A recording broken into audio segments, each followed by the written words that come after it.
A transmitir. Muy bien. Buenas tardes a todos. Es un gusto volver a saludarlos. Nos encontramos aquí en la cápsula de Etnohistoria con una persona que en lo personal pues admiro mucho por su trabajo, por su trayectoria académica dentro de la carrera. Compartimos la misma disciplina y es un gusto poder presentarles a nuestro invitado del día de hoy, que es Axel, compañero de carrera. Y bueno, también le doy la palabra a mi compañero y amigo Pablo de la Rosa. ¿Qué tal, Sam? Otra vez un gusto volverte a saludar y en esta ocasión presentar pues a uno de los nuestros, ¿no? A un gran etnohistoriador que le ha dado muy buena fama y renombre a esta disciplina antropológica. Tengo el honor de presentarles al maestro Bernardo Axel Sanabria García, y a continuación leeré un poco de su currículum, ¿no? Él es licenciado en etnohistoria por la Escuela Nacional de Antropología e Historia y maestro en Historia por la Universidad Iberoamericana. Actualmente cursa el segundo año del doctorado en Historia en la Universidad Iberoamericana. Se ha desempeñado como profesor de la asignatura en la especialidad de Etnohistoria en la ENA y en el Departamento de Arte e Historia en la Universidad Iberoamericana. Formado en el paradigma de la antropología histórica, ha realizado investigaciones interdisciplinarias acerca de la cartografía del Nuevo Mundo y su vinculación y escritura con los saberes medievales y renacentistas. El proyecto doctoral que desarrolla actualmente se llama Metáforas e Imaginación Geográfica en la emblemática y la cartografía del Nuevo Mundo, 1492-1598. Intenta establecer las relaciones epistemológicas entre el cuerpo del rey y la geografía americana a lo largo del siglo XVI. Estos intereses lo han llevado a presentar sus trabajos como expositor en numerosos encuentros académicos dentro de universidades nacionales e internacionales como la Universidad de Cádiz en España o la Universidad de San Francisco de Quito en Ecuador. Con ustedes, el maestro Bernardo Axel Sanabria. Muchas gracias. Gracias, Pablo. Gracias, Samantha. Me da mucho gusto que me hayan invitado a este espacio en donde creo que podemos establecer un diálogo muy bueno con los futuros aspirantes a la Escuela de Antropología, y qué mejor oportunidad que hacerlo un poquito platicando de las experiencias que tuve yo como alumno y ahora, digamos, como docente en otra faceta de mi vida, dentro de la carrera de Etnohistoria y dentro del mundo antropológico y académico en general. Es un gusto estar aquí con ustedes. Espero que todos los que nos estén escuchando estén pasando un buen momento de salud y que todo el mundo tenga mucha salud y mucha tranquilidad en medio de esta situación tan difícil. Gracias por estar aquí, por escuchar esta breve conversación. Bueno, me gustaría un poco, dado que la naturaleza de esta plática, por lo que entiendo, tiene que ver con la experiencia personal en la carrera y con la experiencia profesional también, me gustaría un poco mezclar un poco de las dos experiencias, ¿no? Yo entré a la Escuela de Antropología en el 2010. Acababa de salir de la preparatoria todavía cuando estaba haciendo el propedéutico, el proceso que ustedes están ahora pasando por desde otra modalidad muy distinta a la que yo tuve.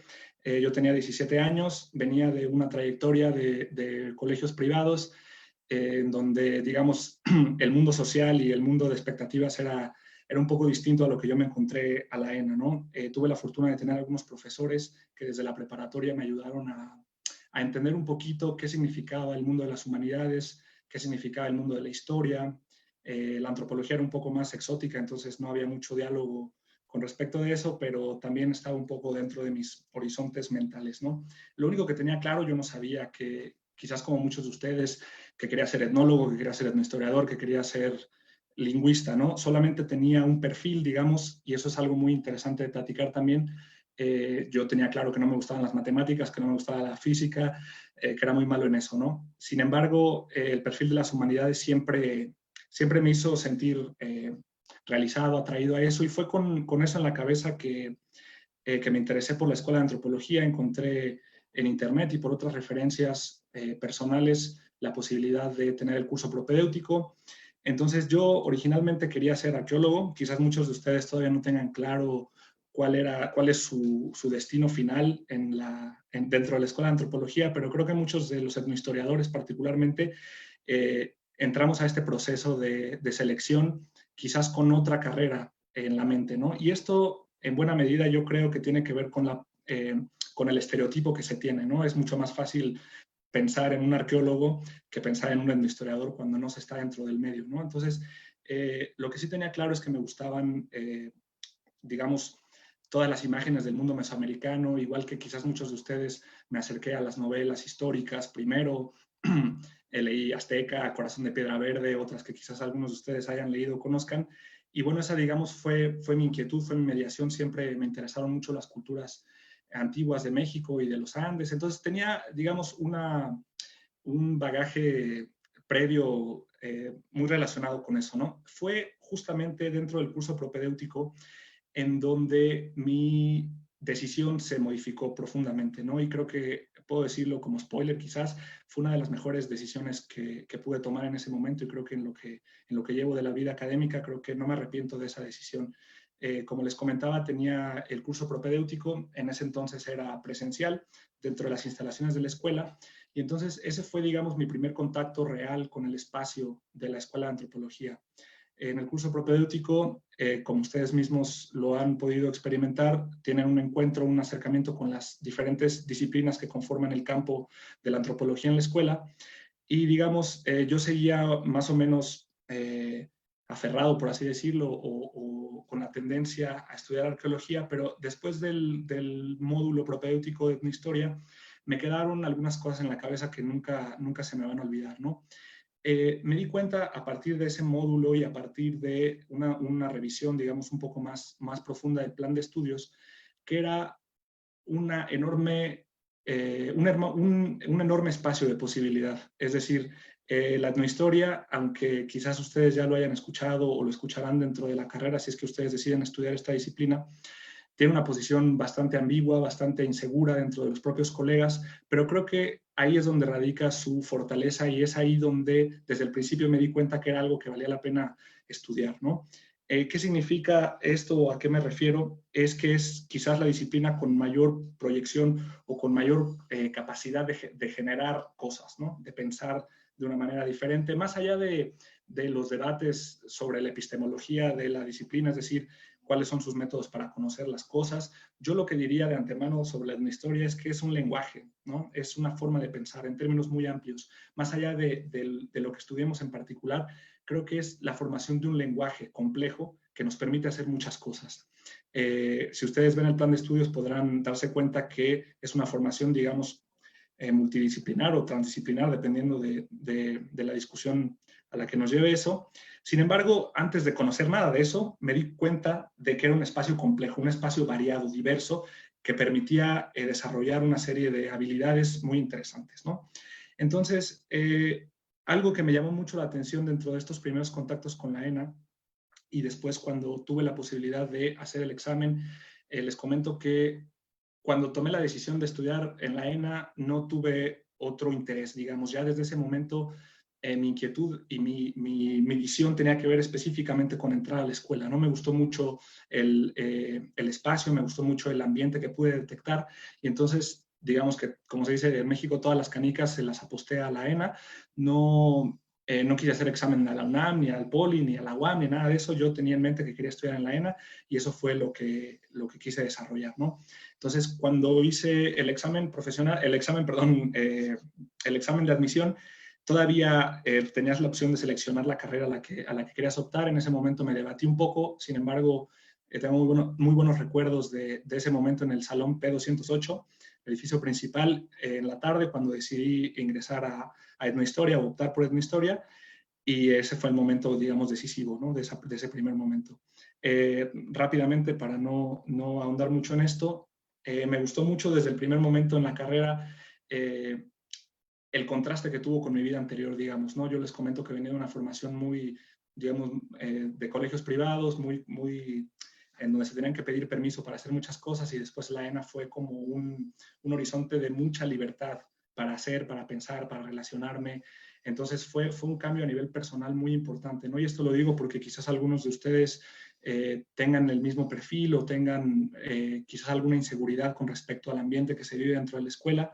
Creo que, como en todos lados, la prudencia, la constancia, la determinación son mucho más importantes que, digamos, el ambiente o las preocupaciones que pueda haber, ¿no? Entonces, me gustó mucho algo que nos dijo un profesor en primer semestre y creo que resuelve de manera muy coloquial muchos años de discusión científica, ¿no? Él nos dijo, ¿qué es lo que hace diferente a alguien que estudia etnohistoria o a alguien que estudia antropología o a un humanista en general? Digamos, ¿qué es lo que lo diferencia de un abogado, de un ingeniero? No es tanto el objeto de estudio, sino es cómo te relaciona, cómo tu vida cotidiana se ve afectada por ese aprendizaje, ¿no? Y eso es algo que sí me gustaría compartir con ustedes. Decía el profesor, cuando uno trabaja para una compañía produciendo algo, cuando uno es ingeniero, digamos, quizás de 9 de la mañana a 6 de la tarde y en algunos momentos de su vida cuando tiene que resolver problemas, ¿no?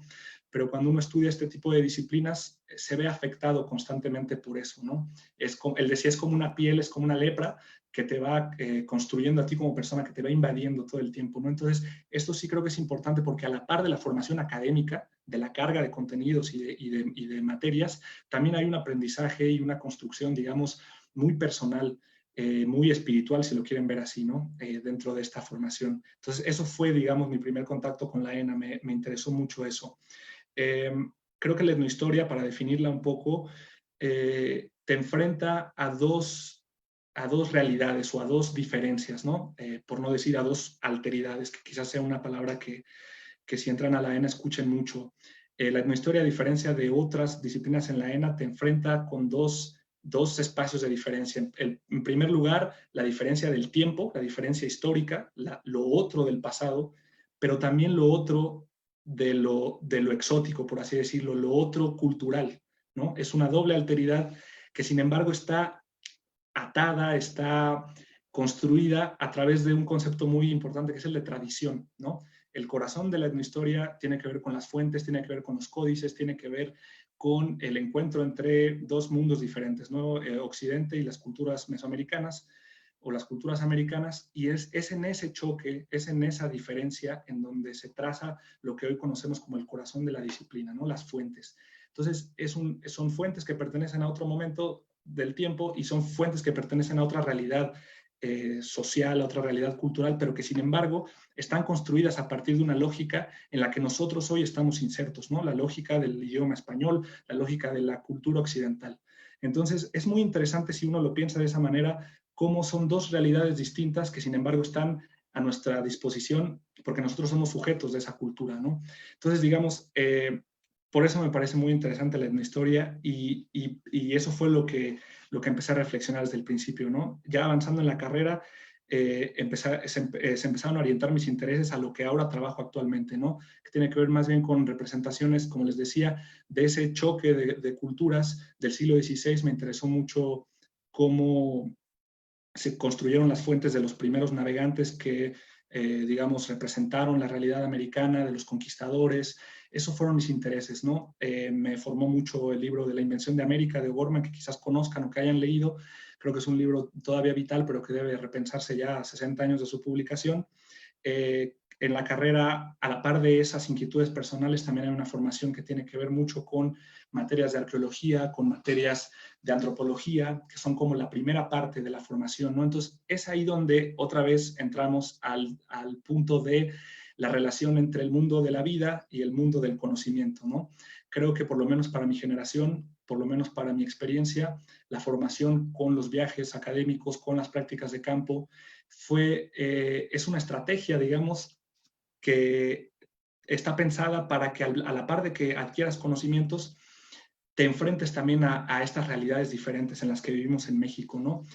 Como les decía, las prácticas, el contacto con gente de diferentes antecedentes de los míos, de diferentes lugares, de diferentes partes de la República, con los que uno hace amistad, lo obligan a relativizar su propia experiencia, ¿no? Que es uno de los conceptos fundamentales de cualquier disciplina, pero creo que en etnohistoria también es muy importante entender que nuestra cultura, que nuestra realidad no es la única que existe en el mundo, y a partir de esa diferencia es a través de la cual podemos pensar la diversidad que existe en México, ¿no? Creo que en México, y eso se puede ver en las prácticas que se hacen en la ENA, uno se enfrenta a esta realidad compleja, ¿no? México creo que es un país en donde se viven realidades y tiempos diferentes en el mismo espacio, ¿no? Se vive el siglo XVIII en algunos lugares, se vive el siglo XVI en otros, se vive el siglo XXI en más de un lugar. Hay muchas experiencias que se conectan, ¿no? pero eso te lo da la etnohistoria, ¿no? Te da esa sensibilidad de encontrar esos espacios. Uno va avanzando a lo largo de la carrera y si es necesario podemos detenernos un poco más en las materias en específico, pero quizás después con las preguntas, uno va avanzando y va construyendo sus intereses dentro de la tesis, ¿no? El famoso proyecto de investigación formativa. Yo me fui interesando, como les decía, por estos documentos, por estas experiencias que se dan desde el siglo XVI en este encuentro o en este contacto brutal, este choque de civilizaciones, por así decirlo. Entonces, fui avanzando en la carrera, como les decía, y fue perfilándose mi interés por ese tipo de representaciones. Como les decía, la etnohistoria tiene un corazón disciplinar, tiene un contexto muy clásico de operación que tiene que ver con estas fuentes mesoamericanas, si lo reducimos a eso. Sin embargo, muchos de los compañeros, y quizás sea el caso de ustedes, tienen otro tipo de inquietudes, es decir, se les despierta otro tipo de problemáticas para ser resueltas, ¿no? Cosas que tienen más que ver con diversidades más contemporáneas, con grupos sociales más cercanos, por así decirlo, con otro tipo de experiencias, ¿no? Pero para mí, como les decía, era el siglo XVI lo que me interesaba, ¿no? Entonces, cuando terminé los créditos en el 2014, tuve la oportunidad de hacer un viaje a algunas ciudades de Europa y esa experiencia, digamos, fue lo que me solidificó o me despertó aún más dos cosas, ¿no? Por un lado, el tema específico de la cartografía, tuve oportunidad de conocer muestras cartográficas en los museos del Vaticano y en otros espacios, en donde para mí fue como el despertar realmente de lo que quería estudiar a lo largo de mi trayectoria, de mi vida, ¿no? No hay que pensar que la carrera lo es todo en ese momento, uno tiene que aprender a formarse, eso es lo interesante, construir bases que le permitan después realmente desarrollar una carrera, ¿no? Una carrera académica. Entonces, un poquito esta idea de la cartografía, un poquito la oportunidad que tuve de visitar los museos algunos de los museos más importantes de Europa, me sensibilizaron o me acercaron, digamos, a las expresiones del arte occidental, a las expresiones de la cartografía, y entonces encontré ahí realmente, digamos, como la inspiración, ¿no? La oportunidad de visitar, por ejemplo, el Museo Británico, en donde uno se da cuenta cómo está pensado como un gabinete de antropólogo, ¿no? Entonces, haber salido de la carrera, haber egresado, digamos, sin haber hecho la tesis todavía, y encontrar esos puntos que me llevaron a mi formación, que me llevaron a mis lecturas, me motivó muchísimo, la verdad. Y me permitió, digamos, pensar que ese era un mundo en el que yo quería estar, un mundo en el que me quería desarrollar, quería tener la oportunidad de conocer eso por mi trabajo, por mi formación, digamos, estar en esos espacios, no de turismo como estaba en ese momento, pero sí para trabajar eso, para poder ir a un congreso, para poder conocer las ciudades con el ojo, digamos, del antropólogo, del historiador en el que me estaba convirtiendo, ¿no? Entonces, llegó el momento de titularme 2 años después, en el 2016. Me tardé un par de años en escribir la tesis, en hacer todos los trámites, y bueno, en 2016 presenté mi tesis, y en ese momento empezaron a suceder otras cosas, ¿no? Empecé a inscribirme, digamos, a un seminario de historiografía de la conquista, en el que actualmente todavía participo, se hace cada año. Este año, evidentemente, se tuvo que posponer por la epidemia, pero empezaron a pasar ese tipo de cosas, ¿no? Todavía no estaba, a la par que me titulé, empecé a participar como ponente en algunos foros, en algunos seminarios, y después siempre viene la pregunta, ¿no? ¿Qué pasa después de que uno termina la carrera? ¿En qué puedes trabajar? ¿Cómo puedes sobrevivir? Está muy bien, ¿no? El soñar y el pensar y el sentir, pero uno tiene que hacer cosas, tiene que vivir de eso, ¿no? Y entonces, como les decía, al principio, cuando yo tuve la determinación de estar en la ENA, de estudiar solo en la ENA, también tuve, digamos, la inquietud de reflexionar sobre qué me va a pasar en la vida, ¿no? Y entonces un consejo que pudiera darles o que me gustaría compartir es que, si bien, y seguramente lo han escuchado en otros espacios, el campo de trabajo es reducido, porque eso no hay posibilidad de obviarlo o de maquillarlo, también podría decir que la competencia es proporcionalmente más reducida que en otras carreras, ¿no? Entonces, si bien hay pocos o relativamente pocos espacios de trabajo, también somos pocos, ¿no? Y entonces la motivación es esa, es justo ser uno de los mejores, la motivación es formarte, y la ENA te da la posibilidad de eso, ¿no? Te da la posibilidad de formarte, como yo creo que como en ninguna escuela de antropología o como en ninguna universidad, probablemente en América Latina o en el mundo quizás, ¿no? Es una formación que les podría decir, después de haber pasado los posgrados, que es casi de posgrado. Es una formación compleja, es una formación que te permite tener una ventaja competitiva, ¿no? Siempre y cuando uno tenga siempre, digamos, la responsabilidad de llevar la formación y de llevar la educación como debe ser, ¿no? Ya no quiero prolongarme mucho, no sé cuánto tiempo lleve hablando, pero la estrategia que yo desarrollé a mediano plazo como estrategia de supervivencia antes de enfrentarme al mercado laboral fue el posgrado, ¿no? Afortunadamente México todavía tiene la solidez, aunque se está poniendo en duda eso, pero la solidez institucional y la solidez, digamos, eh, con los programas de posgrado que nos permite a nosotros como estudiantes, como jóvenes investigadores, seguir desarrollándonos, ¿no? En otros espacios.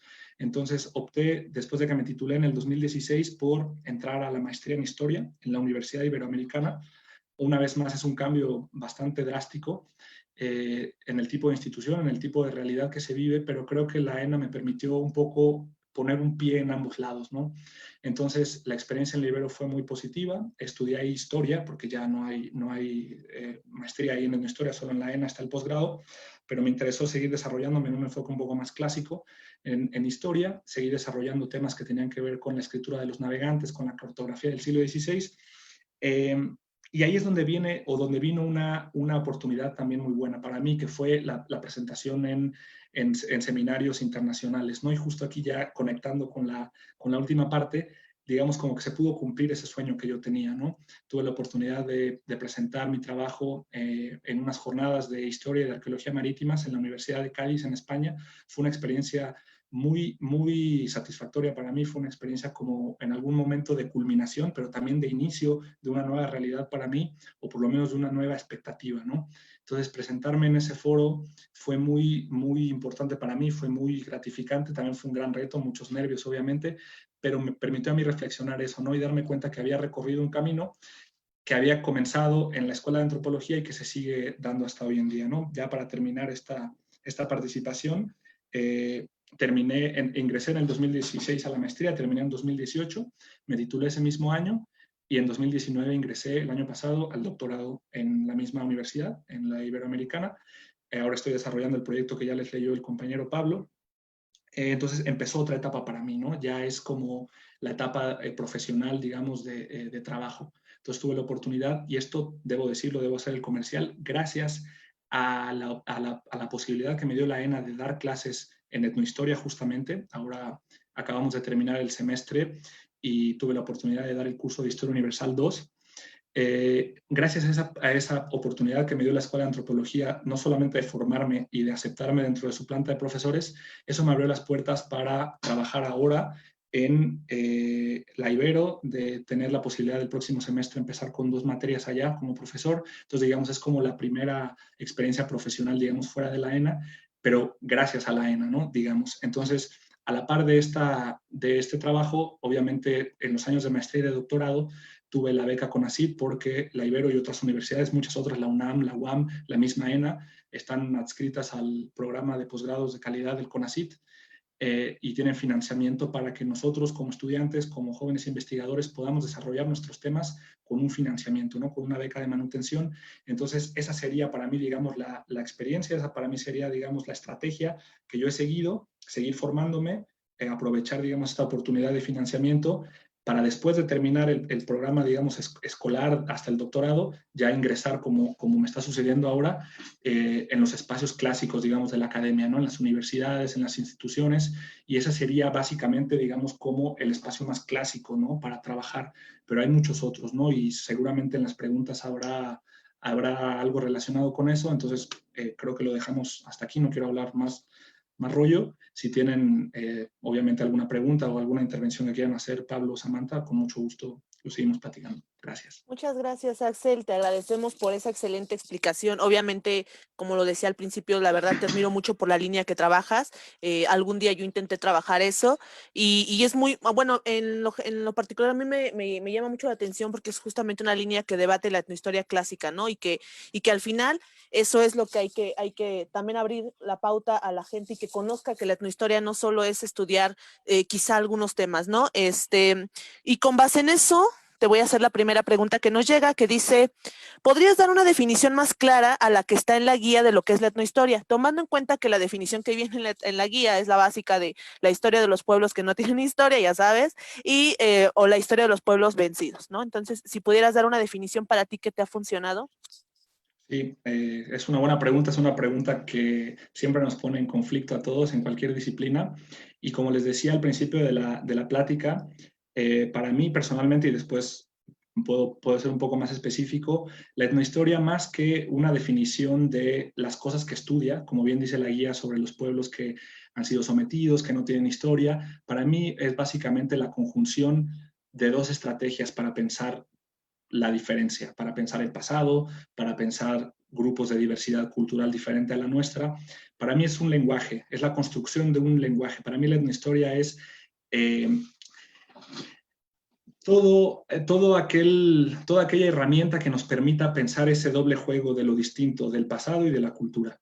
Para mí sería esa la definición, una definición, digamos, más técnica. Te diría que es la disciplina que estudia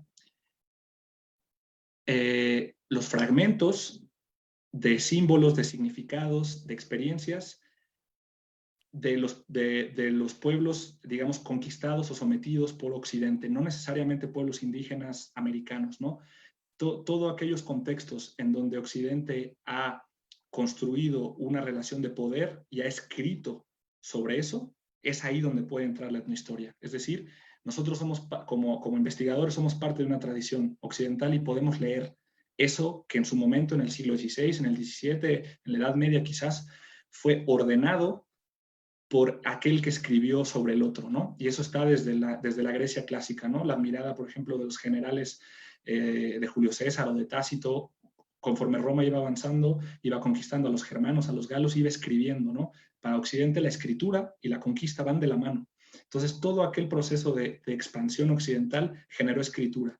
Y ahí la etnohistoria puede decir algo, ¿no? Esa sería, digamos, para mí una definición.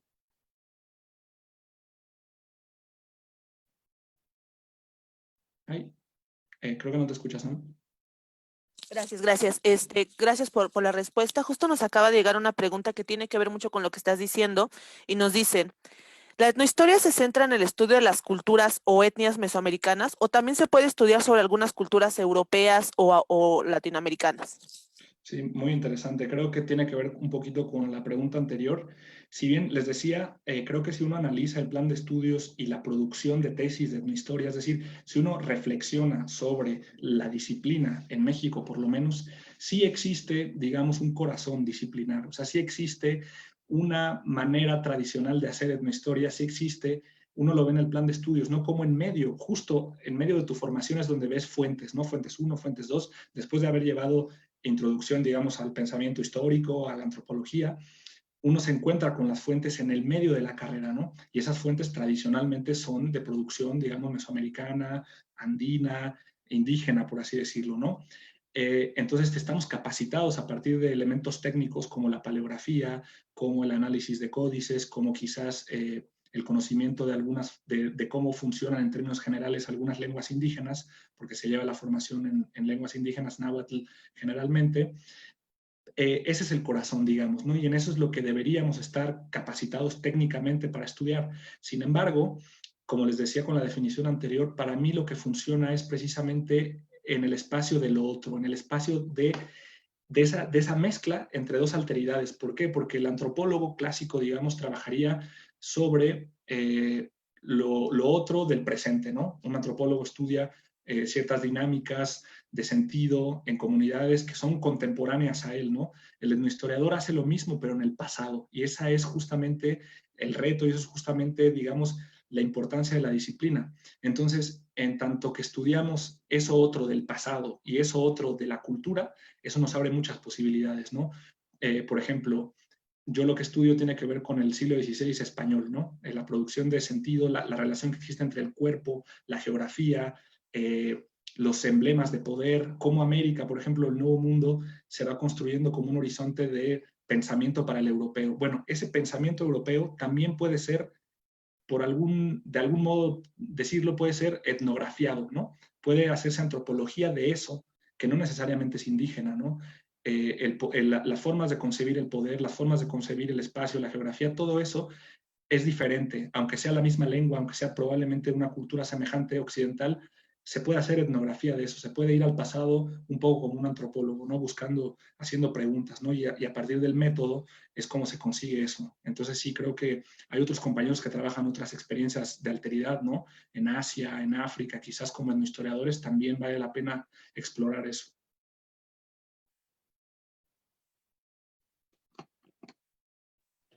Muchísimas gracias. Nos llega una pregunta que son de las clásicas, ¿no? De esas preguntas que... Perdón, nos llega una pregunta que son de las clásicas, que Sí. tiene que ver mucho con dos de las disciplinas que se ofrecen dentro de la Escuela Nacional. ¿Por qué estudiar historia o por qué estudiar etnohistoria, ¿no? ¿Cuál es la diferencia que se tienen en esas dos disciplinas? Porque al parecer luego llegamos a pensar que van de la mano y en tu experiencia personal, ¿cómo las definirías? Sí, mira, me parece súper interesante la pregunta porque yo estoy viviendo un poco esa transición justamente, ¿no? Como les platicaba, mi experiencia comenzó como formado, digamos, en etnohistoria. Yo soy etnohistoriador. Sin embargo, precisamente, y es algo a lo que quizás los aspirantes se enfrenten o los alumnos que consigan entrar a la escuela y consigan desarrollarse, es precisamente por no solo la diferencia epistemológica, es decir, no solo la diferencia entre un saber y otro, entre una ciencia y otra, historia y etnohistoria, sino también la diferencia institucional que te permite a ti desarrollarte como etnohistoriador o como historiador, ¿no? Hay una robustez institucional, y no solo institucional, sino, ¿cómo decirlo?, imaginaria, por así decirlo, que la historia tiene más presencia, que la historia es una cosa que la gente entiende cuando se lo dices de primera, ¿no? Bueno, yo estudio historia, ¿no? O la historia de tal cosa, ¿no? Un taxista que te pregunta, joven, ¿usted a qué se dedica? ¿O usted qué estudia? Es mucho más fácil contestar historia que etnohistoria de antemano, ¿no? Sin embargo, eso no debe de disuadirlos, desde mi punto de vista, porque en términos ya del conocimiento, en términos ya de la definición de cada cosa, eh, como les decía, para mí es un paradigma híbrido, ¿no? Historia y antropología, pero puestos a circular en función de una pregunta o de un contexto. No solamente es mezclar historia y antropología, A más B te da etnohistoria, ¿no? Y entonces, en ese caso se podría decir que la historia forma parte de la etnohistoria, ¿no? No necesariamente, ¿no? Si uno analiza la formación de las disciplinas en el siglo XIX, se da cuenta que la historia, digamos, surge en el siglo XIX por la pregunta específica del pasado de lo humano, ¿no? En el siglo XIX la antropología y la historia se separan, ¿no? Un poco desde finales del siglo XVIII quizás, finales de la Ilustración. Pero bueno, ¿cómo diferenciarlas o qué las haría distintas? Como les decía en la pregunta anterior, para mí tiene que ver un poco con esa forma de entender lo otro de las culturas, ¿no? En el pasado. Quizás la historia se pregunte más bien por una reflexión general sobre el tiempo, ¿no? La historia tiene un ámbito más filosófico para mí, por así decirlo, ¿no? Es un paradigma que se pregunta no solo por el pasado, sino por la experiencia del tiempo, ¿no? El historiador es el que genera ese tipo de reflexiones. Y el etnohistoriador tendría, digamos, la versatilidad, las herramientas para hacer preguntas más relacionadas con el campo de la antropología, pero ingresando en esa diferencia temporal, ¿no? Es algo que creo que los antropólogos hacen de otra manera, que los historiadores podrían hacer de otra manera. Y ahora, ojo, para mí es una discusión que no lleva a muchos sitios, ¿no? Ese desprecio que a veces se tiene por la disciplina de decir, bueno, es que si no te puedes definir a ti mismo, pues entonces un historiador puede hacer lo que tú haces, un antropólogo puede hacer lo que tú haces. Para mí esa discusión no tiene sentido.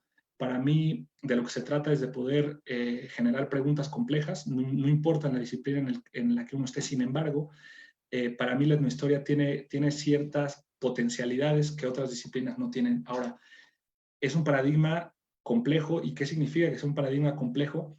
Significa que hoy tenemos una especie de pensamiento que fragmenta las disciplinas, ¿no? Una cosa es historia, una cosa es antropología, otra cosa es sociología, otra cosa es filosofía, otra cosa es medicina, otra cosa es biología, ¿no? Como si fuera una reja que va diferenciando las cosas y que uno solamente puede hacer lo que está dentro de su cuadro, ¿no?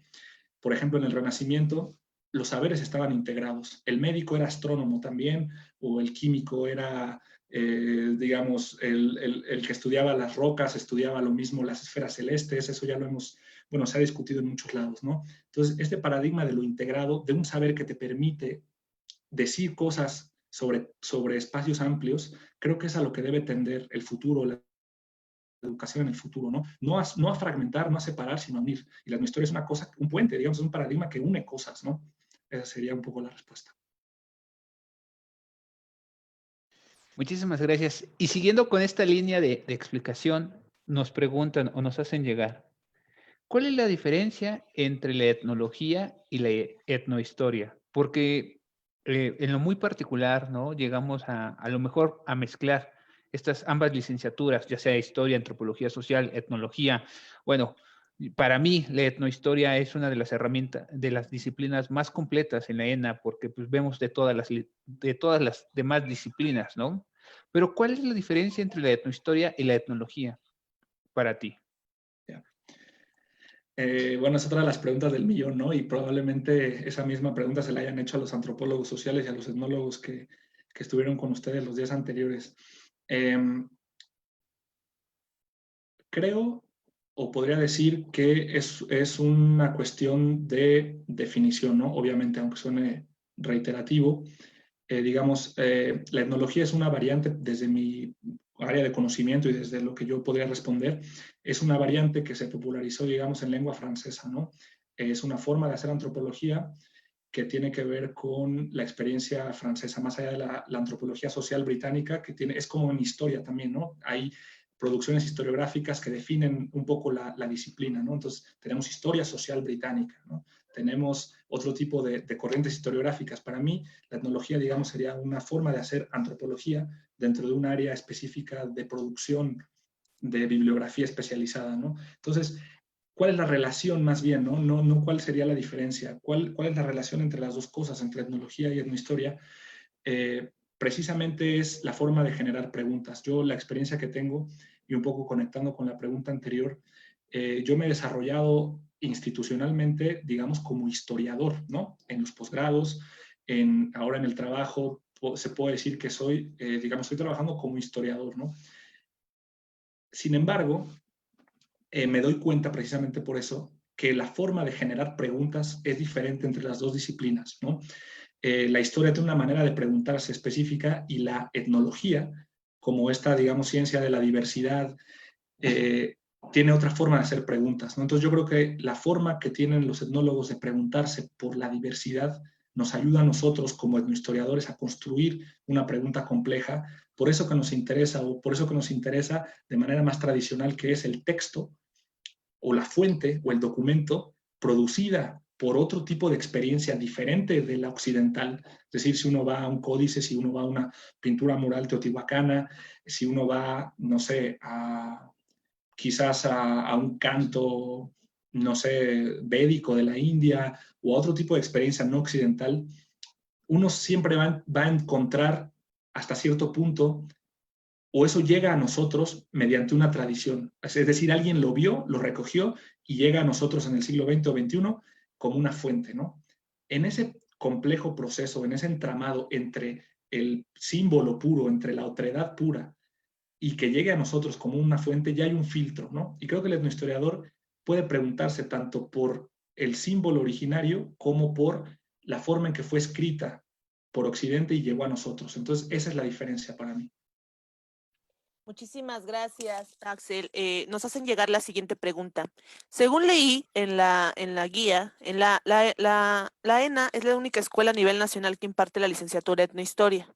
¿Qué tan conocida es la etnohistoria en México y en otros países? ¿Esto no podría generarnos algún problema algún día si quisiéramos trabajar fuera de?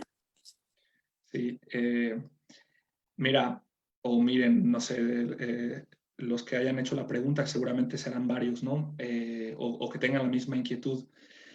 Como les comentaba, digamos, en este recorrido curricular, digamos, que me ayudó a presentar Pablo y que yo después les pude platicar, precisamente yo me estoy enfrentando a esas preguntas actualmente, ¿no?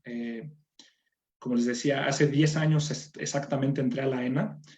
Yo hice mi propedéutico a los 17 años, entré a la ENA habiendo pasado un mes o dos desde que cumplí 18, ahora acaba de ser mi cumpleaños también, y entonces hace 10 años justo entré a la ENA, ¿no? Y ahora, 10 años después que estoy, digamos, ya en el doctorado y que estoy trabajando, me estoy enfrentando realmente al problema de las definiciones, ¿no? Entonces, cuando uno entra a los sistemas para dar clases o cuando uno busca generar sus documentos profesionales, ¿no? Uno siempre se enfrenta como a la tablita en donde están todas las carreras, ¿no? Uno encuentra todas las carreras perfectamente definidas y siempre tienes el susto de que etnohistoria no vaya a aparecer en esos tabuladores oficiales, ¿no? Sin embargo, te puedo decir por experiencia, o les puedo decir por experiencia propia, que sí existen, que sí, obviamente, estamos reconocidos a nivel institucional, las cédulas profesionales salen así, como etnohistoriador, y digamos, existe esa área de competencia, ¿no? Etnohistoria existe de otras formas en otras academias, en otros países. Hay una forma norteamericana de hacer etnohistoria, hay una forma sudamericana de hacer etnohistoria, hay formas en inglés de hacer etnohistoria, hay formas en otros idiomas, ¿no? En portugués. Entonces, pero creo que dialogan mucho con las realidades nacionales y con las realidades institucionales de cada país. En México tenemos la gran paradoja de tener digamos, un campo muy amplio en donde nosotros mismos podemos emplearnos a partir de ver, reflexionar sobre nuestra propia realidad, sobre nuestra propia cultura. ¿Por qué? Porque somos una nación compleja, somos una nación con unas tradiciones muy diferentes, con el problema indígena, con el problema civilizatorio, que no necesariamente han compaginado en sus proyectos de nación, ¿no? Entonces, tenemos esa paradoja, tenemos esa gran posibilidad de entender cosas, de explicar realidades, y por otro lado, y es algo que no solo sucede en México, sino que sucede en otros lados, hay, digamos, poco reconocimiento de ese trabajo profesional, ¿no? Sin embargo, desde mi propia experiencia, digo, yo he estado en los espacios más tradicionales laborales, ¿no? Es decir, en la academia, dando clases, vinculándome con los proyectos de investigación, con seminarios de trabajo, etcétera, ¿no? Y mi financiamiento, digamos, o mi manutención ha provenido precisamente de eso que preguntas, ¿no? ¿Cuál es el respaldo institucional? Como les decía, formarte en estas carreras te permite acceder a becas, sí lo hay, te permite espacios laborales académicos tradicionales. Ahora, quizás eso no es mi área de experiencia, no conozco otros etnohistoriadores que, digamos, trabajen particularmente, no sé, que hay gente que trabaja en gestión cultural, que digamos es como la nueva antropología, ¿no? En programas políticos también, evidentemente, en otro tipo de instituciones, ¿no? Ahora, creo que más bien es una posibilidad, más que una traba o más que un problema, ¿no? Creo que si uno puede formarse como historiador, puede hacer muchas cosas, en el sentido de que académicamente estás preparado para asumir retos de otro tipo. Es decir, yo les platico, ¿no? Ahora voy a comenzar el próximo semestre en la Ibero a dar clases en arte, por ejemplo, ¿no? Pero la formación compleja del arte antiguo o de la historia antigua o de la historiografía antigua me permite a mí construir esos espacios como posibles, ¿no? Me permite hacer una lectura compleja que pueda decir cosas, ¿no? Entonces yo creo que mientras más compleja sea tu formación, en la historia hay historia de España, hay varias materias de antropología, de arqueología, y entonces hay etnohistoriadores trabajando en arqueología, hay etnohistoriadores trabajando como historiadores, hay etnohistoriadores trabajando como antropólogos, hay etnohistoriadores trabajando como etnohistoriadores, ¿no? En los órganos específicos, ¿no? En la dirección de etnohistoria, en las coordinaciones, incluso, digamos, en el ámbito más tradicional del INA, ¿no? O sea, uno puede escoger qué tan clásico o no clásico es, ¿no? Pero creo que por lo menos desde mi experiencia, institucionalmente o de nombre, etnohistoria no ha generado un problema realmente, ¿no? Al contrario. Muchísimas gracias, maestro. Nos hacen llegar una pregunta más. Esto ya usted lo había resuelto al inicio de esta ponencia, pero nos preguntan, ¿qué fue lo que lo llevó o lo inspiró a tomar la carrera de etnohistoria? Es una pregunta que me gusta mucho, que me hace muy feliz porque me hace recordar precisamente ese momento. Les platico rápidamente. Yo no tenía, cuando estaba en la preparatoria, no sabía qué era la etnohistoria, obviamente, no no existía para mí quizás esa palabra como una posibilidad, ¿no?, de realizarme en eso. Mi familia proviene de otros ámbitos, está muy relacionada o estuvo muy relacionada, por ejemplo, con la aviación, con otro tipo de experiencias muy diferentes, ¿no? Entonces, por un momento tenía como mucho el debate sobre qué debía hacer, y es una pregunta que uno se hace en este momento de la vida, ¿no?, cuando está buscando su opción profesional, de carrera, etcétera. Y yo, como les decía al principio, ¿no?, yo siempre tuve claro que yo tenía un perfil, ¿no?, y que lo que a mí me gustaba era las humanidades, en términos muy generales, y a partir de ahí uno empieza a derivar sus gustos específicos, ¿no? Entonces, digamos, en la preparatoria yo era un alumno que me gustaban los conceptos en general, ¿no? Aunque fueran de física, de química, no podía resolver operaciones y a la fecha no puedo todavía, ¿no? Mi habilidad no era técnica, ¿no? Mi habilidad fue siempre conceptual. Es decir, me gustaban las definiciones, qué significaba cualquier cosa en química, en física, incluso en matemáticas como concepto, ¿no? Eso, yo me di cuenta de eso muy pronto y después, obviamente, materias relacionadas con lengua, con historia, con geografía, eso sí, ahí me daba cuenta que sacaba mejores calificaciones, ¿no? Entonces, es un perfil, es un feeling, ¿no? Y a la par de eso, y esto sí quizás como consejo, como eh, recomendación, sea que, digamos, la literatura es muy importante, ¿no? Ser un gran lector o ser en la medida de las posibilidades, ¿no? Acercarte a la literatura te permite también imaginar, desarrollar muchas cosas que después, cuando uno se desarrolla en la universidad, esas herramientas te permitan llegar más lejos, ¿no? Al pasado o a la diferencia cultural, ¿no? La literatura es un laboratorio y es un privilegio que no tienen los historiadores o los etnohistoriadores porque nosotros estamos de algún modo cerrados hacia ciertos tipos de discurso narrativo, ¿no? La literatura tiene otras posibilidades. Entonces, a mí me gustaba mucho leer novelas y novelas históricas, me gustaban mucho los programas del 11, del 22, digamos, era como mi fibra, ¿no?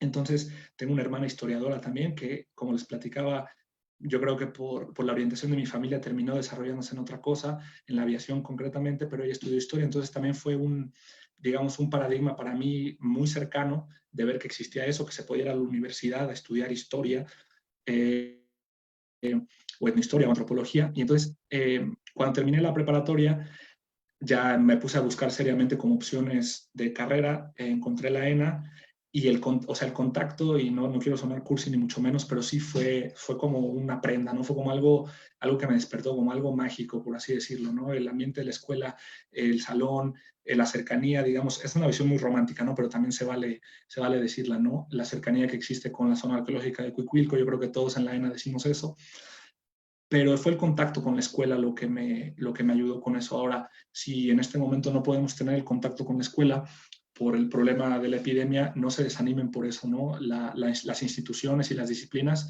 las hace la gente al final, ¿no? Y las hacen los textos y las hacen las experiencias. Entonces, mi recomendación sería, si no pueden ir a la escuela presencialmente, vincúlense con otros compañeros, acérquense a los materiales, platiquen con la gente, ¿no? Y entonces eh, hay un requerimiento que sí, desde mi punto de vista, tiene que ser el de la lectura. El mundo está cambiando, la educación está cambiando. En otras instituciones hay otro tipo de acercamientos, de enfoques a la docencia y al aprendizaje, pero creo que la ENA tiene, como les decía, ¿no? México avanza a diferentes ritmos, ¿no? Y la ENA no es excepción.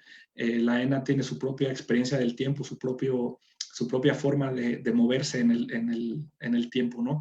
Y eso es bueno, no tiene por qué ser malo. Entonces, es una formación más clásica, ¿no? En donde si no estás preparado para leer, si no te gusta, va a ser muy complicado, ¿no? Creo que la mayor competencia que uno puede desarrollar antes y después es la imaginación, la lectura y un poco un espíritu a la vieja, ¿cómo decirlo? Como a la vieja escuela, ¿no? Un poco, yo siempre lo he pensado como algo un poco melancólico, ¿no? Tienes que tener esa sensibilidad para comprender, para respetar otras experiencias, otras lenguas, otro tipo de experiencias sociales. Entonces, creo que ese es el perfil y creo que eso es la motivación. Muchísimas gracias, Axel. Nos hacen llegar una pregunta.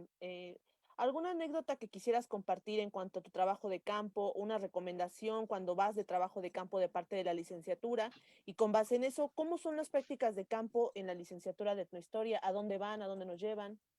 Esa es una pregunta también que nos vuelve a conectar con esas experiencias, ¿no? Y que es muy grato para mí recordarlo.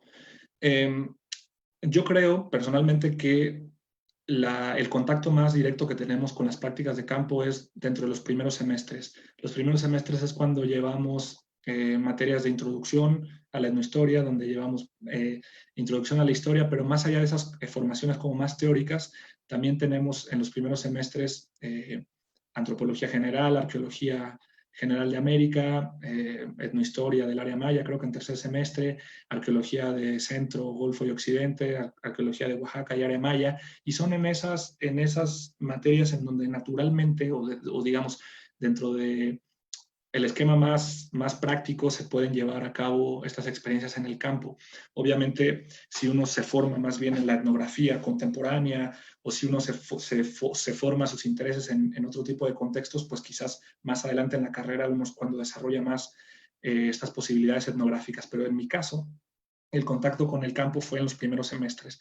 Y se dice campo a una serie de experiencias generales, amplias, globales, no necesariamente desde mi punto de vista, hacer campo involucra específicamente hacer un trabajo etnográfico muy específico, con método, con procedimiento. Para mí la experiencia en campo, por así decirlo, fue una experiencia social, de encuentro con esas otras experiencias de vida, con esas otras formas de organizarse socialmente. Y también algo muy interesante, ¿no? Que es cómo te posicionas tú como persona frente a eso y cómo te desarrollas una personalidad, un carácter que siempre tiene que ser de respeto, que siempre tiene que ser de comprensión, que siempre tiene que ser de relativizar nuestros privilegios, nuestra forma de vida. En México hay muchos, como les decía, hay muchos proyectos de nación autónomos, hay muchas formas diferentes de pensar el mundo, incluso dentro de los contextos urbanos uno puede encontrar una diversidad que otros países no tienen y que a la par que genera problemas para la gestión política, también genera posibilidades para la reflexión, ¿no? Una anécdota o varias, no sé, para mí, les decía al principio, ¿no? No solamente la formación de contenidos, de lo que uno puede aprender en los libros o en el campo directamente, sino qué es lo que pasa alrededor tuyo, ¿no? Creo que es una experiencia, las prácticas de campo en la ENA, que lo que hacen es generar comunidad dentro de la propia escuela, ¿no? Como les decía, los primeros semestres, sobre todo eran prácticas de arqueología. Yo tuve, digamos, el privilegio de que desde niño mis papás me llevaron mucho a conocer el país, es decir, conocía los sitios, ¿no? Los sitios arqueológicos, Yucatán, Veracruz, Oaxaca, etcétera, pero no de esa manera, obviamente, ¿no? Entonces, es toda una aventura. Para mí es de los mejores recuerdos que tengo la planeación, es decir, es como un gran, o sea, la experiencia se puede dividir desde la planeación, desde la imaginación, hasta el momento en el que lo estás realizando y después, más importantemente todavía, el momento en el que uno reflexiona, recuerda sobre eso, ¿no? Es como un gran círculo de experiencia. Entonces, eh, las primeras prácticas, bueno, les puedo contar una brevemente. En primer semestre tuvimos un profesor de etnohistoria que desde el principio le interesaba mucho que nosotros tuviéramos la experiencia, claro, siempre con medida, con responsabilidad, porque, digamos, éramos alumnos de primer semestre, no teníamos todavía lecturas, ni teníamos un trabajo, ni una experiencia, ni un método, ¿no? Sin embargo, fue como, vamos al campo y vamos a que tenga por lo menos, es como con un libro también, ¿no? Uno puede leer un autor muy complejo y es bueno, ¿no? O sea, el ejemplo clásico, Heidegger, el filósofo más complejo, aunque no se entienda nada, si uno hace el esfuerzo por leerlo, algo es, y ese algo es lo que forma como las primeras piedras de eso, ¿no? Entonces, en el caso de la anécdota de campo, fue en el primer semestre y hay otras, ¿no? Pero esa creo que vale la pena. Yo, como les contaba, tenía 18 años, no tenía una experiencia así social muy adelantada, estaba como muy nervioso, ¿no? Y entonces fuimos a Malinalco y cada equipo decidió hacer una serie de trabajos, preguntarse por cosas en específico, ¿no? Y entonces a nuestro equipo se nos ocurrió trabajar algo así como muy rimbombante en ese momento, que era los usos sociales del alcohol, ¿no? De Malinalco.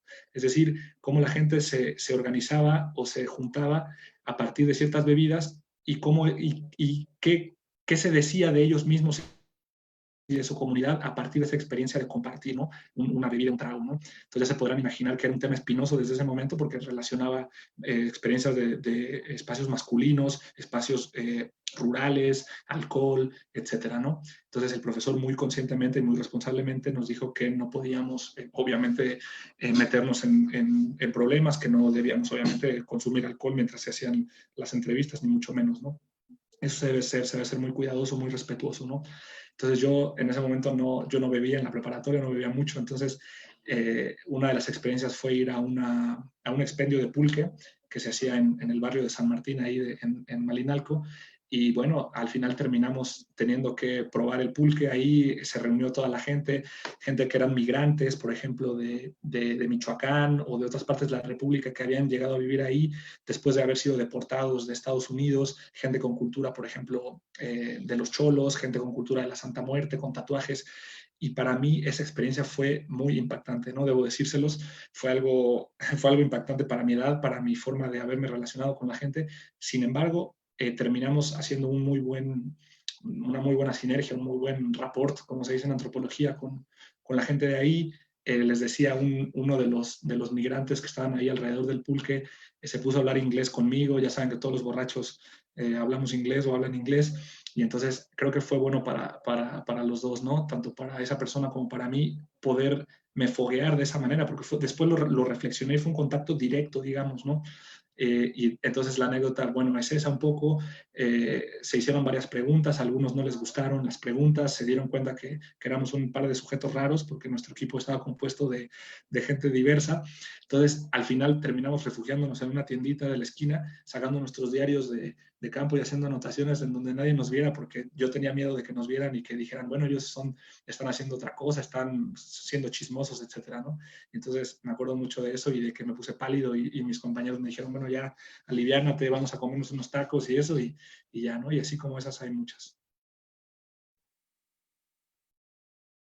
Muchísimas gracias, maestro. Claro, ¿no? Todos tenemos estas hermosas aventuras, ¿no? Y anécdotas de nuestras primeras prácticas del campo, ¿no? Y cada vez son diferentes, ¿no?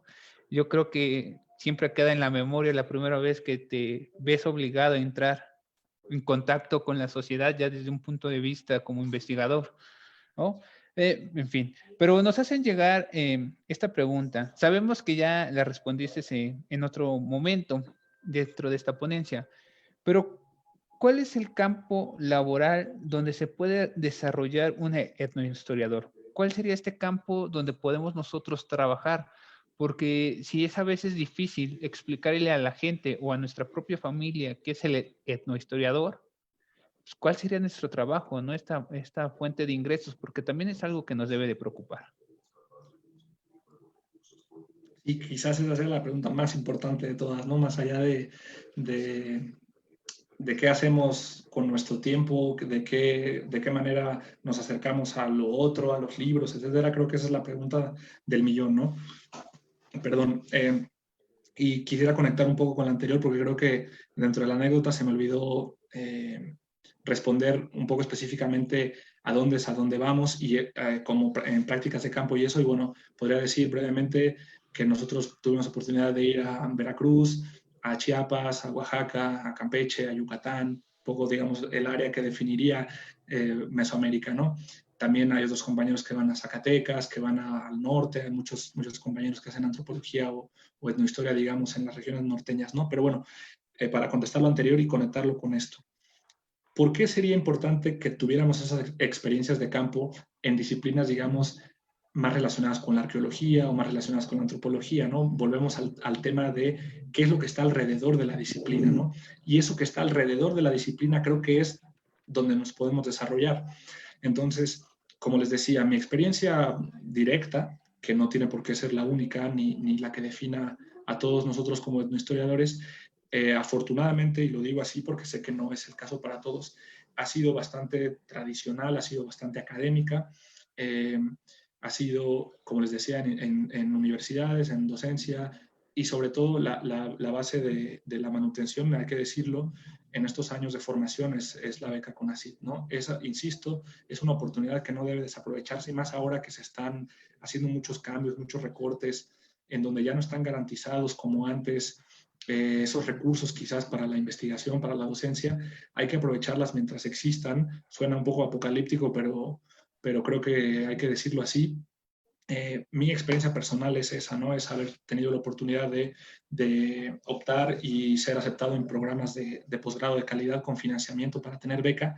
Y sin embargo, creo que ese es un paso que sí debemos de dar todos mientras hacemos otra cosa, ¿no? Cuando terminamos la carrera, creo, desde mi punto de vista, que la opción, digamos, más...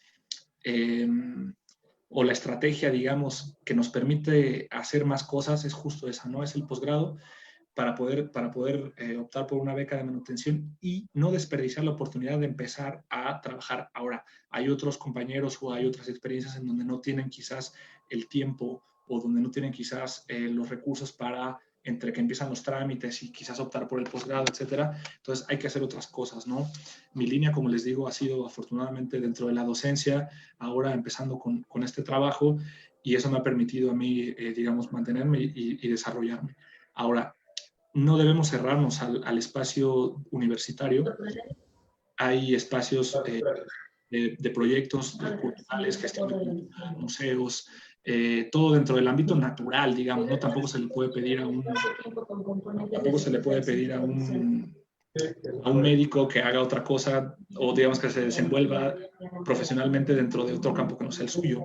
Es lo mismo que nos pasa a nosotros. Tenemos un campo, digamos, acotado, pero que tiene posibilidades, ¿no? Entonces, tiene que ver con las organizaciones, con las instituciones gubernamentales, con los museos, con las universidades, con el turismo también, ¿por qué no decirlo, no? En la ENA hay espacios para certificar experiencias turísticas y no tiene por qué ser, digamos, inferior la experiencia, al contrario, no hay mucha gente que tiene un conocimiento muy amplio sobre cómo relacionar el mundo, por ejemplo, del turismo con el mundo de la academia, ¿no? Ahora está muy de moda hacer proyectos o gestionar ciertas experiencias, ¿no? Digo, ahora con el coronavirus se complica un poco eso, pero se pueden hacer ese tipo de cosas, ¿no? Proponer experiencias en otros espacios, proyectos, gestionar. Pablo, creo que tienes el micrófono abierto. Pablo, por favor, ¿podrías apagar tu micrófono? Pablo, ¿nos escuchas? Pablo, dame un segundo, Axel, déjame, le mando mensaje para que apague su micrófono. Sí, no digo para que no sea confuso como el ruido para los que nos están oyendo. Dame un segundo. Cuando escuché sobre el diseño tenía que dar la razón. En esto es muy impresionante. Gracias, estoy en todo el planeta.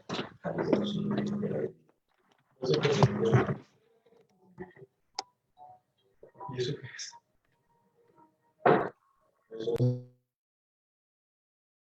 Ya, pero ya.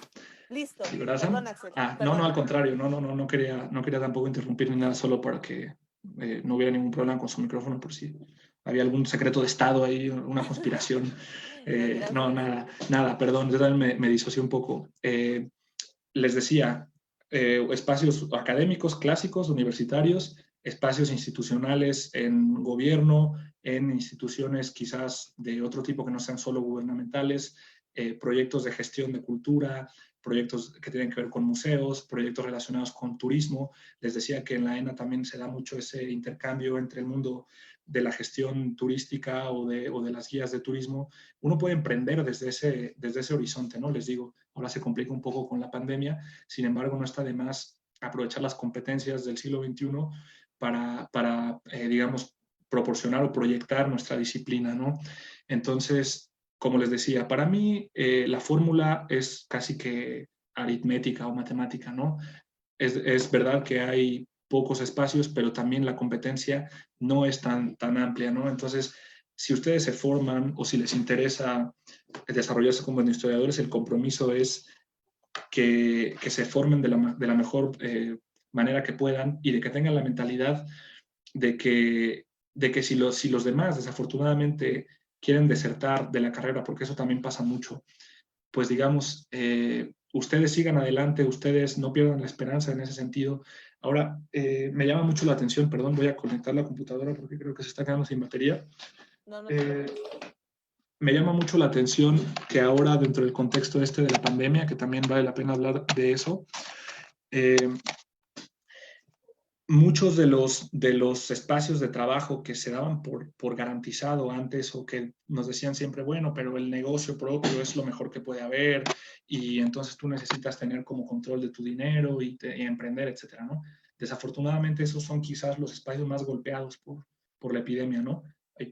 Y digamos, la educación, o en algunos lugares la educación es lo que está ayudando, lo que está sacando adelante esto, ¿no? Se los comento por la experiencia que yo tengo ahora para dar clases, y eso no para, y se puede dar a distancia, y se puede innovar, y se pueden hacer cosas, ¿no? Y entonces, si estamos en los lugares correctos, podemos optar a cosas que nos sigan manteniendo trabajando y que nos sigan manteniendo desarrollándonos. Entonces, él les decía, ¿no? Hay que ser creativos, porque además es una parte fundamental de la disciplina, ¿no? Pero creo que hay un dicho, ¿no? Que dice, se puede hacer de un futbolista a un atleta, por así decirlo, pero no de un atleta a un futbolista, ¿no? De un corredor quizás. Eso, ¿qué quiere decir con eso? Que nosotros como historiadores tenemos o nos formamos en las capacidades para hacer cosas, muchas cosas, ¿no?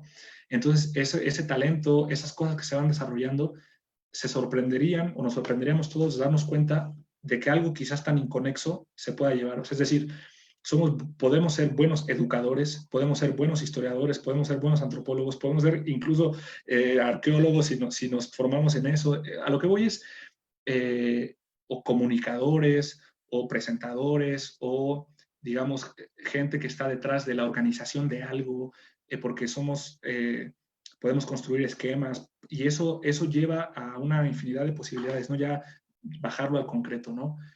Les digo, no hay que engañarse, en ningún lugar del mundo está garantizado nada, ni ninguna profesión garantiza exactamente nada.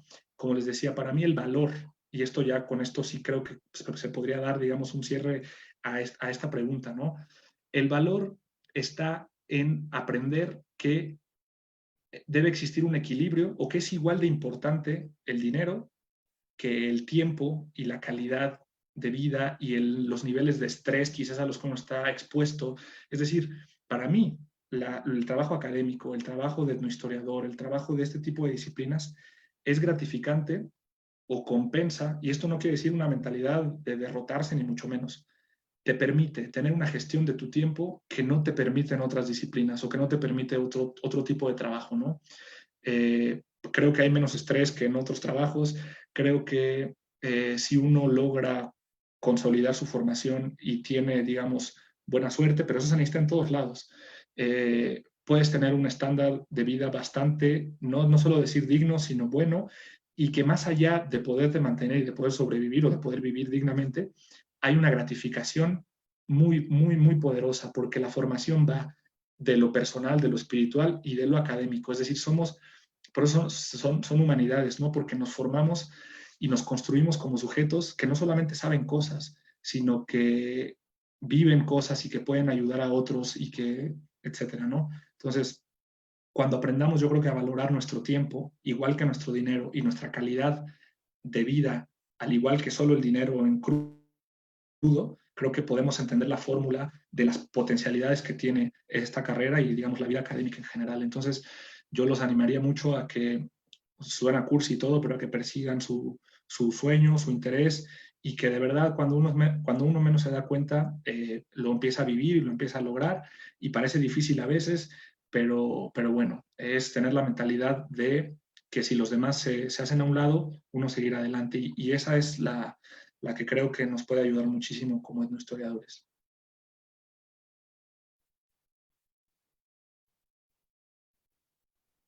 Muchísimas gracias, Axel, por tus palabras. Nos hacen la siguiente pregunta.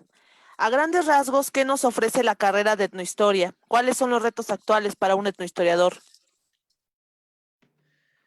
Yo creo que la pregunta es cuáles son los retos actuales para la humanidad en general, ¿no? Desde mi punto de vista, digamos, hay disciplinas que se van transformando y que van dejando lugar a otras, es decir, o que pueden hacer cosas que no hacían antes, ¿no?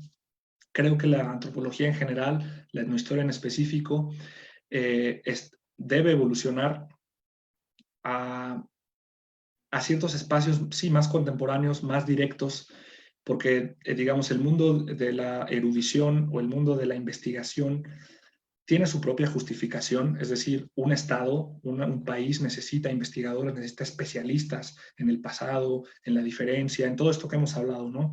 Y entonces, desde ahí estaría justificado el trabajo de un etnohistoriador que, por ejemplo, perdón, va al archivo municipal o arzobispal o de alguna provincia, de alguna comunidad, y entonces trabaja en un modelo, digamos, clásico de trabajo de fuentes y encuentra, por ejemplo, una genealogía de un habitante del pueblo, y entonces eso explica ciertas dinámicas de integración social y permite comprender por qué el pueblo de Tlaxiaco o el pueblo de Salina Cruz, etcétera, está en la posición, digamos, demográfica actual, en la posición económica, histórica, etcétera, ¿no? Entonces, digamos, eso podría justificar muy bien el trabajo hoy de un etnohistoriador que se preocupa por la Mixteca o por la zona Guave o por la Alta Pimería, ¿no? En el norte de México, etcétera. Sin embargo, eso sí restringe un poquito nuestras expectativas y nuestros retos, como tú preguntas, ¿no? Quizás eso no sea a lo que uno deba contestar en este momento. Entonces, creo que la disciplina necesita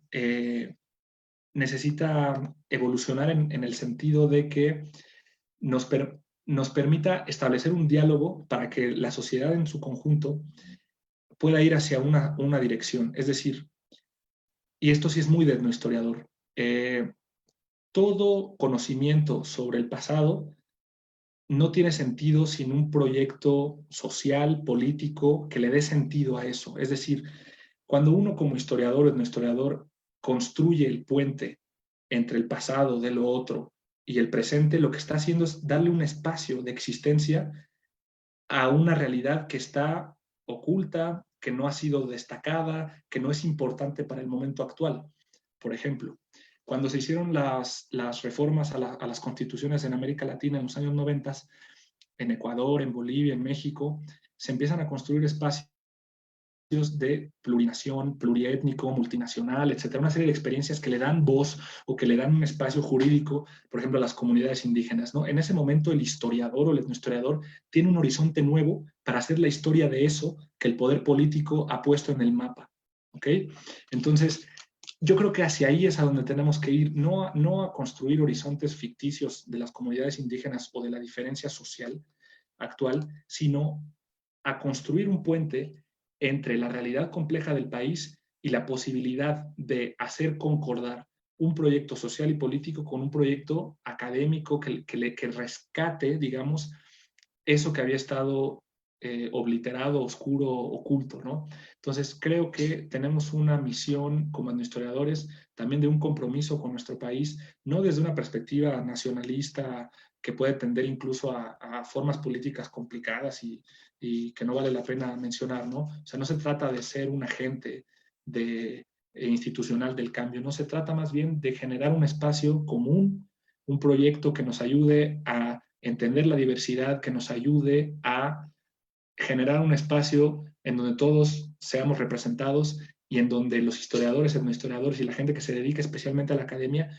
pueda trabajar sobre eso, ¿no?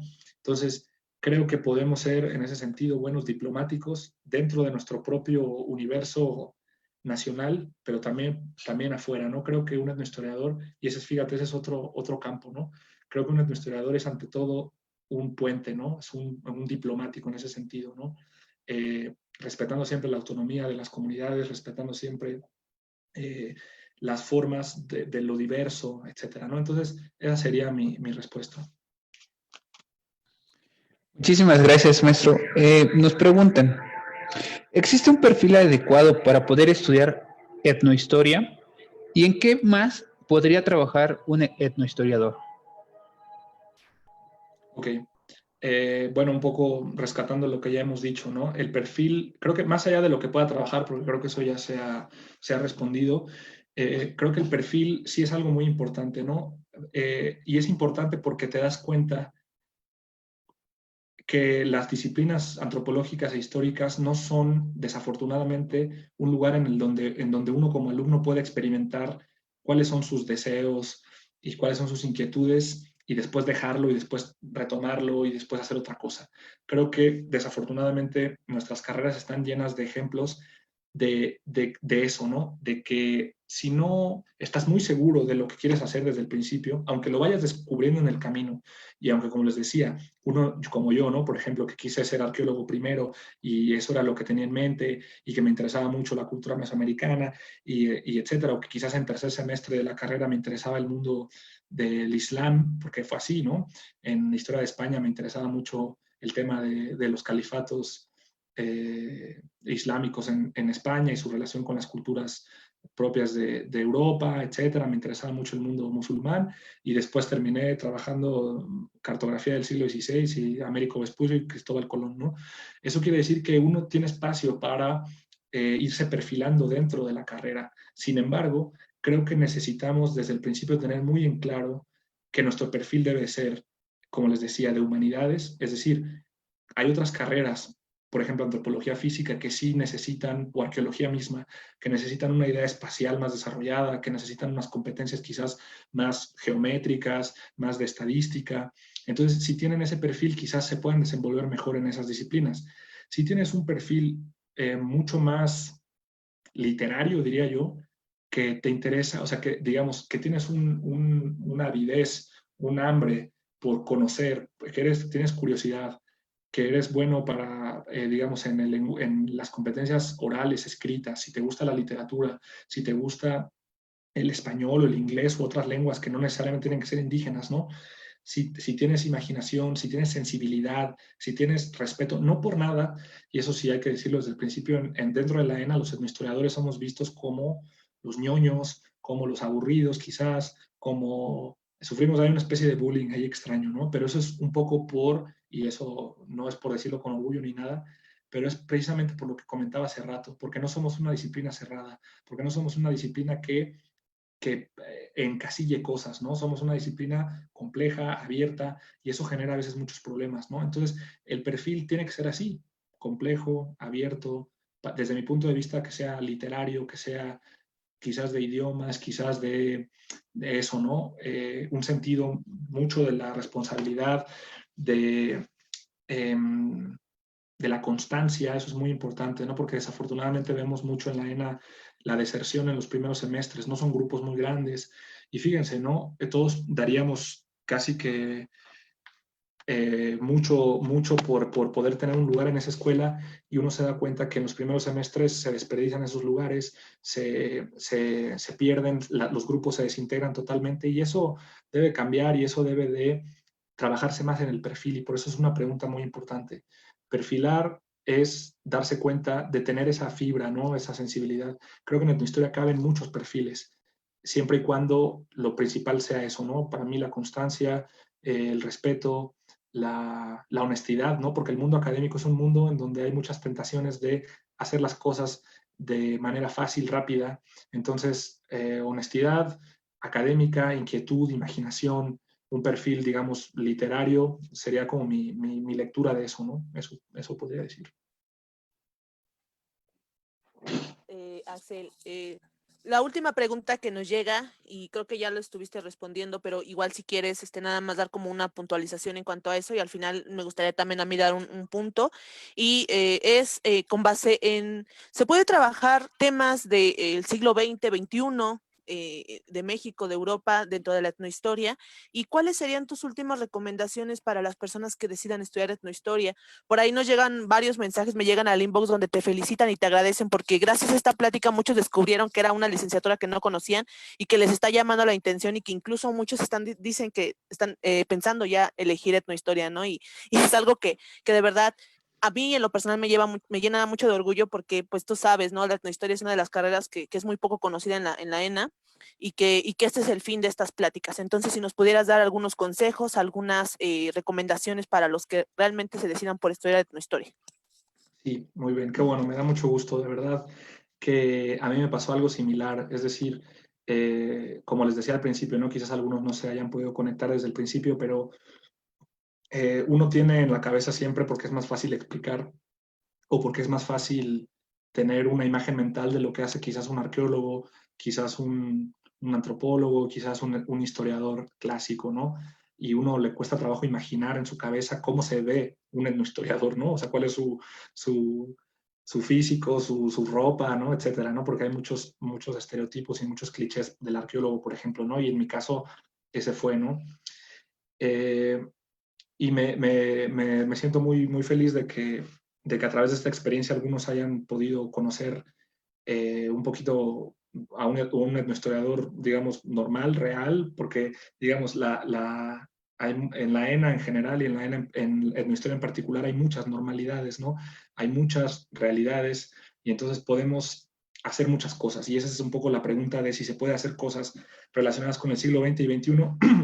Insistiría en que la etnohistoria es, ante todo, un lenguaje que uno desarrolla, una forma de pensar compleja, una caja de herramientas grandísima que te permite ir a donde tú quieras. Y no es discurso motivacional, así como de, vamos chicos, pueden hacerlo ustedes, querer es poder.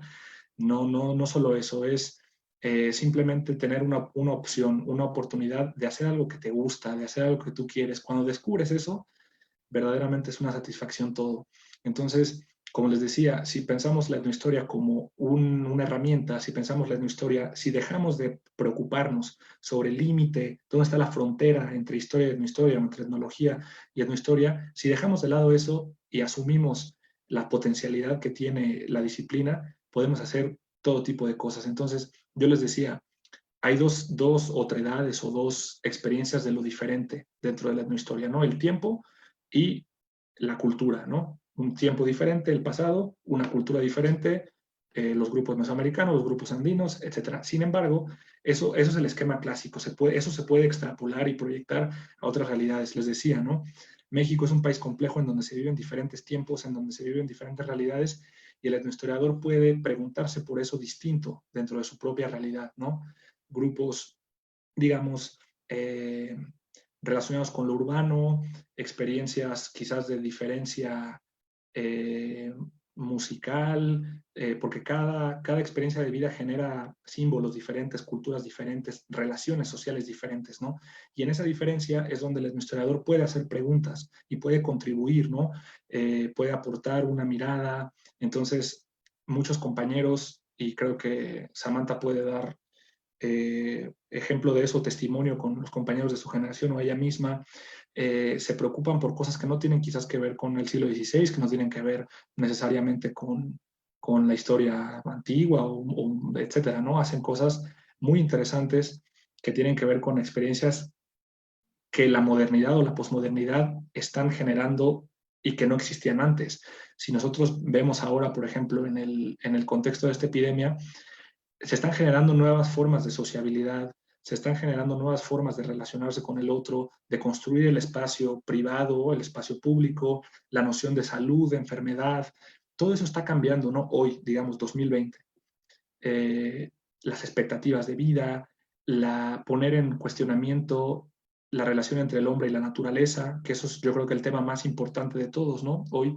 Entonces, todo eso que parece algo tan sobremoderno, tan posmoderno o tan cercano a nosotros, en cada uno de esos aspectos o espectros, creo que el historiador tiene algo que decir por su propia naturaleza compleja en este doble juego de la alteridad, ¿no? Si nosotros podemos generar una competencia en esos dos rubros, en lo otro del tiempo y en lo otro de la cultura, creo que eso abre una posibilidad infinita para entender cualquier tema, ¿no?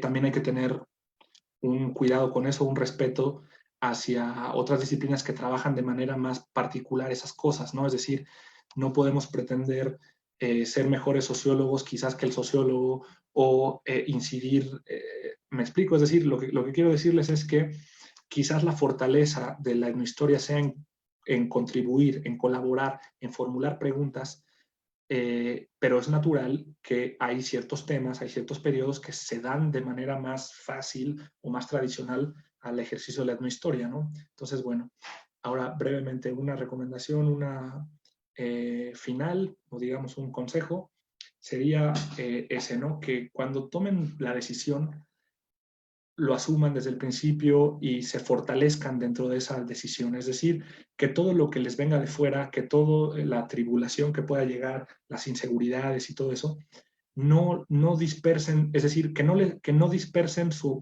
objetivo o su puntualización. Es decir, se vale dudar, se vale todo, pero lo importante es que ustedes asuman como ese riesgo, ¿no? A mí me gusta decirlo así. Es decir, tomen su decisión y vayan hasta el fondo con ella, porque es mejor arriesgarse e ir hasta el fondo con algo que en apariencia puede ser difícil o riesgoso, a apostar por algo que parezca más fácil, pero que no lo hagan con constancia, ¿no? Les va a dar el mismo resultado. Es decir, si ustedes quieren hacer otro tipo de trabajos o consideran que ser abogado, que ser ingeniero o que ser cualquier cosa les puede producir mayor seguridad, si ustedes afrontan eso con poca constancia, con poca imaginación, con poco compromiso, les va a dar el mismo resultado, aunque estudien una carrera supuestamente más tradicional o con mayor oportunidad, les va a dar el mismo resultado que si estudian, digamos, en historia, que tiene menos posibilidades, etcétera, ¿no? Entonces, el consejo es, vayan hasta el final con su decisión y si ven que se está fragmentando el grupo, si ven que están habiendo problemas, que eso sea más que una desmotivación, que sea un ímpetu para ustedes, ¿no? Que lleguen hasta el final y que entre menos competencia en ese sentido, uno debe generar su propia competencia, ¿no? Entonces, yo creo que sería eso, ¿no? Estén preparados para leer mucho, para enfrentarse a cosas, para tener problemas quizás con su familia, porque la discusión, la crítica va a ser parte de ustedes, ¿no? Como les decía al principio, este profesor que a mí me dio clases en primer semestre decía, uno se da cuenta que está haciendo el camino de la etnohistoria, que está haciendo el camino de las humanidades cuando empiezas a tener problemas con tu familia en la mesa, ¿no? Cuando una Navidad uno empieza a decir, bueno, pero es que esto tiene un origen y no tiene por qué ser así, no sé qué, y te empiezan a discutir y empiezas a tener problemas, es ahí donde estás por el buen camino, ¿no? Entonces, les decía, es una carrera de formación académica, pero de formación también espiritual, personal, de relaciones, ¿no? Entonces, creo que es algo que vale la pena hacer y que yo les deseo mucha suerte a todos aquellos que se hayan podido decidir en esta plática o que les interese más. Estoy muy feliz de haber tenido este espacio y les deseo, la verdad, la mayor de las suertes. Cualquier cosa que les pueda ayudar en el futuro, les puedo pasar mi contacto. Y nada, les deseo muchísima suerte y agradezco mucho a Samantha y a Pablo la oportunidad. Y si tienen alguna otra cosa, pues con gusto lo atendemos. Gracias.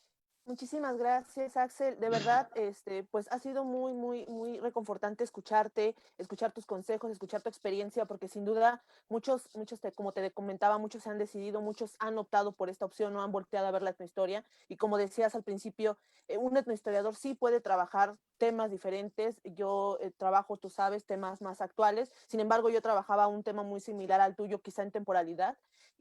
Pero como decías, ¿no? Con base en la experiencia que vas viviendo, lo que vas encontrando en el camino, te van llamando la atención otras cosas y vas descubriendo también tu vocación dentro de la etnohistoria. Y también me gustaría apuntalar que pues obviamente también el campo laboral se va expandiendo, obviamente, porque aunque egresan quizá 40 etnohistoriadores en una generación, pues cada uno se va especializando en diferentes cosas, lo que nos abre un poquito más el panorama, ¿no? Y también, pues puntualizar esto que tú dices, ¿no? Que también no es que uno sea mejor que otro etnohistoriador, sino depende mucho de la formación, porque no basta con quedarse con la formación de la licenciatura, sino podemos tomar optativas, ir a otras instituciones, etcétera, ¿no? Y no nada más en etnohistoria, me parece que en todas las licenciaturas puedes hacerlo y esto nos va a dar un plus para poder vendernos mejor, como por ahí nos dice, ¿no? Y de verdad, pues yo agradezco mucho, te admiro mucho por todo lo que has logrado y el nombre que has llevado tan alto de la etnohistoria. Y no sé si Pablo quisiera apuntalar algo más para agradecer. No, creo que es correcto lo que dice Sam, ¿no? Nosotros como etnohistoriadores tenemos diferentes líneas de trabajo, tal vez clasificados como etnohistoria clásica o etnohistoria moderna. En mi caso, bueno, pues yo me considero clásico, trabajo siglo XVI y también me acerco hacia la cartografía, pero desde el lado, desde los códices, ¿no? Entonces son muchas variantes de trabajo, de estudio, de investigación. Y creo que eso hace muy rica la etnohistoria, de que no hay algo que nos detenga. Para nosotros cualquier cosa, cualquier objeto puede ser una fuente y eso le da un plus a nuestra carrera. Entonces estoy muy contento de que Axel haya compartido algunas experiencias con nosotros Y bueno, es todo lo que tendría que decir. Pues muchísimas gracias, Pablo. Axel, no sé si puedes compartirme tu correo para que se los pegue a los chicos que les interese. Gracias también por abrir esta oportunidad de que puedan contactarse contigo si es que les interesa. Y pues espero que nos podamos encontrar próximamente en algunos proyectos o en proyectos próximos para seguir apoyando a este camino de la difusión, al menos de la etnohistoria, porque sin duda yo creo que para poder tener un buen valor o que seamos valorizados, pues hay que difundir qué es la etnohistoria, ¿no? Entonces, te agradezco muchísimo tu trabajo, Axel, tu trabajo, Pablo, y nos vemos la próxima cápsula, que sería la de lingüística. Todavía estamos agendando la hora, podría ser mañana a las 5, quizá el lunes a las 5, les estaremos avisando en el grupo de Facebook. Muchísimas gracias y te pedimos, Axel, que no salgas de la conversación.